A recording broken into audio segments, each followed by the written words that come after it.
well. Our second card is Blood Frenzy. One in a red that says target attacking or blocking creature gets plus 4.0 until end of turn. At the end of the turn, destroy it. This is the most underrated red removal I've ever seen. Let's say hypothetically your opponent has a huge threat on the board and decides to swing at your opponent. You can buff that creature so it does more damage to your opponent while simultaneously destroying the creature at the end of turn.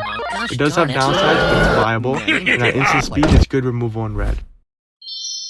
Next, Transforming Flourish, 2 in a red, that has the ability Demonstrate. So when you cast it, you could choose an opponent and non-opponent copies this spell. And it says, destroy target artifact or creature you don't control. If that permanent is destroyed this way, its controller exiles cards from the top of their library until they exile a non-land card, then they may cast it without paying a card. With the right politic, you can get rid of 2 major threats on the board easily. Although the downside is pretty terrible, during a late game situation, you're gonna want to kill 2 major threats on the board. And they could even grab something like Artifact Ramp or Card Draw, which is not that big of a deal. Next card, an absolutely underrated banger. 3 colorless for Transforming Wand. Wait, what? What's this card? Read it. So it enters with 3 charge counters. You get to pay 1, remove a charge counter, and destroy a creature, and it turns into a 2/4 Ox. Although you can only activate at sorcery speed. But still, for 3 mana, you put it down, not too expensive, and you pick off 3 threats one by one each turn. Yes, it's removable, but it's not like you spend an arm and a leg to cast it. You can activate the same turn you dropped it. The sorcery speed sucks, but it's an option of red that consistently destroys creatures throughout your